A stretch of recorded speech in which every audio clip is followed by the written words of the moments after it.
Hello once again, my twinkling stars, and welcome back to yet another episode of your evening Reddit readings. I am your host Dusk, and in this video, we'll be looking into r/am I the antagonist, a subreddit where we get to judge the morals and actions that were taken. In this video, we'll be judging the actions of a dad leaving their wife and sick child in a hospital, and aunts shaming their niece about their meal choices, and a story that actually makes it to the news.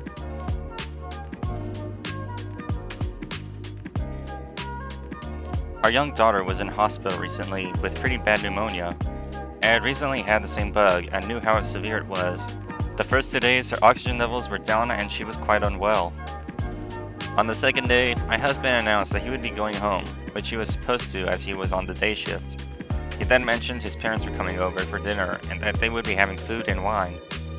I was so stressed because I wasn't eating or drinking, so the thought of socializing to any degree seemed crazy.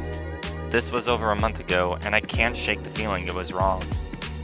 I have brought this up with him recently, as I couldn't stop thinking about it. He can't see the issue I had with this, as in his mind he was worried but knew she would be fine. Therefore, he thought it was okay. He told me he doesn't stress about things like I do.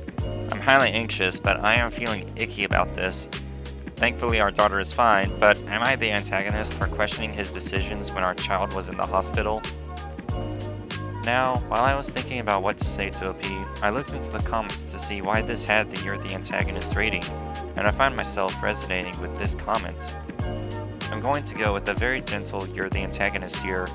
It's understandable that you were stressed and worried about your daughter, but it seems like your husband was trying to handle the situation in his own way.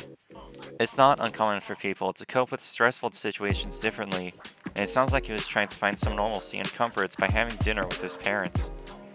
It's important to remember that just because he wasn't showing stress in the same way you were, doesn't mean he wasn't concerned for your daughter. It's great to hear that your daughter is doing fine now, and it's important to focus on that as well. Let go of the issue since it's been over a month. Holding on to resentment and anger isn't healthy for you, your husband, or your relationship. Acknowledge that you both had different ways of coping with the situation and try to move forward.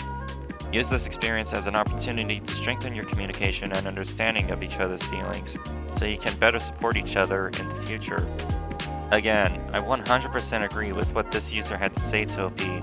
The only difference is that I'd actually changed the rating from You're the Antagonist to No Antagonists. You both were just worried parents trying to cope with the same situation in your own ways, with you being the more outward with your worry. Fortunately, your child is doing much better now, so the only advice I could give is to move forward and know that your husband still cares for your child.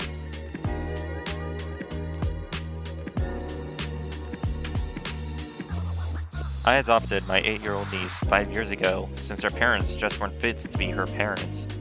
They're still involved with her life as her aunt and uncle. My niece is homeschooled, and she goes to a co-op 4.5 hours a day, 4 days a week. I work 3 12-hour shifts a week, so I usually need help getting her to and from co-op 1 to 3 days a week. My sister works nights and is available to take her. Since it's a bit of a drive back to the house, she usually hangs out at the co-op and helps out with whatever they need. One mom at the co-op makes lunches for the kids as her contribution. She has all of their allergy and dietary info, and none of the kids have complained so far. Some examples of their lunches are turkey and ham sandwiches, PB&Js, mac and cheese, chicken nuggets, grilled cheese, hot dogs, and the occasional pizza. She also gives them sides like a cracker, such as goldfish, Cheez-Its, chips, Ritz, and veggie straws. Some kind of fruits, such as fruit slices, fruit cups, and applesauce. Some kind of dessert, which is fruit snacks, cookies, or brownies. And a drink, which is usually milk or juice. My sister told my niece that she doesn't want her eating that crap, and that when she takes my niece to co-op, she'll be packing my niece a lunch. Apparently, she told my niece that carbs are bad for her, and that these lunches will make her fat. My niece came up to me upset about it, because she likes those lunches, and that's what everyone else eats.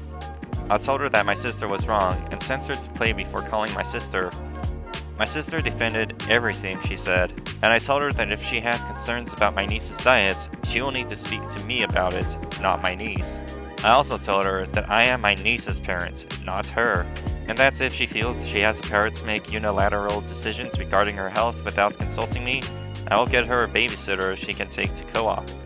A lot of my family is against me on this and says that it's my sister's kid, so she should have a say, and that me getting a babysitter will be cruel to both my niece and my sister.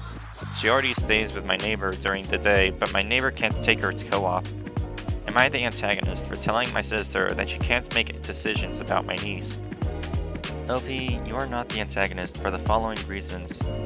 First of all, OP, you had your niece for 5 out of the 8 years she's lived. At that point, she's your daughter, not your sister's. Secondly, all of the meals that were listed in the story are just everyday lunches. How is your daughter going to get fat over 1 lunch per day? And lastly, why should your sister's opinion matter when she's practically lost custody of her daughter to you? OP, please stand your ground for your daughter's sake. Your sister just sounds vile, and everyone else saying you're the antagonist probably needs a reminder that she's not the mom, you are.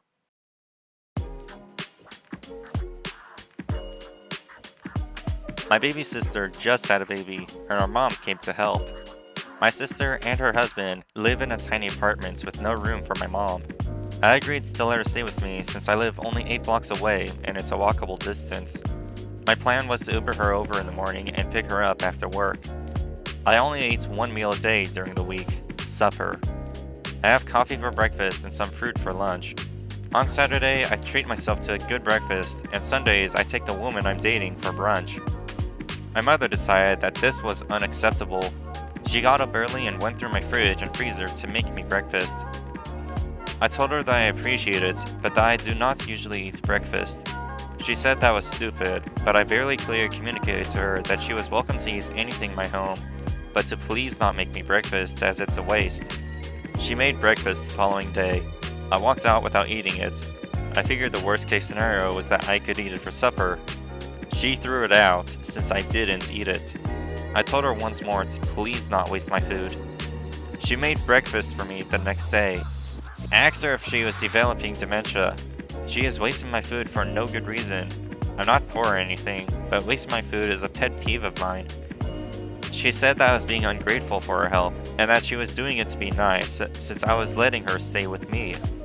I explained to her again that I did not need, want, require, or desire breakfast during the week, to which she said she understood. She made me breakfast the next day. I had enough. I took her luggage with me when I dropped her off at my sister's home.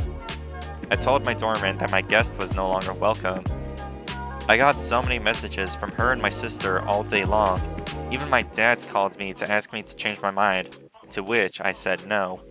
He had to drive up and rent an Airbnb close to my sister because my mom was too scared to stay by herself. He's retired, so he didn't miss work or anything. My sister came over alone to talk to me. She said that I was being a complete antagonist and that I could afford the food my mom was wasting. I said I could, but I didn't want to. She literally used up 2 months worth of my food. She made up huge breakfasts that I didn't even eat. I keep all my bacon in individual servings. She thought out 3 for every breakfast, 1 for her and 2 for me, and I ate 0. My father has asked me to let her back in. I said I would, under the condition that she understands that my food is completely off limits to her, and that she can pay for her own food. I said I would make room in the fridge and freezer for her. She said that I was being ridiculous and petty. So my dad is staying neutral, but my mom and sister think I'm an antagonist. My girlfriend thinks the whole thing is hilarious and refuses to get involved. OP. 2 months of food she basically threw out. How are people calling you the antagonist when she's thrown out a few $100s worth of food? I get that she wanted to be nice and make you breakfast, but she could have easily made you a simple plate of eggs and toast, or a simple sandwich, but what in the world was she using to make breakfast? And regardless of whether or not you ate it, she could have just as easily put your food back into your fridge for later. Not to mention that you've told her multiple times that you prefer not to eat breakfast, but she either didn't listen, actually has dementia, or was trying to pull off some sort of power play. Either way, OP, you were right to kick out your mom for basically stealing from you by throwing away food from your fridge. And with that, the sun has set on yet another episode. If you enjoyed it, then feel free to leave a like and comment below on your own judgments of the stories that were read. Finally, subscribe to my channel to stay tuned for any upcoming videos. It's fast, it's free, it'll help my channel grow, and you can always change your minds later. Until next time, my twinkling stars, have a good night.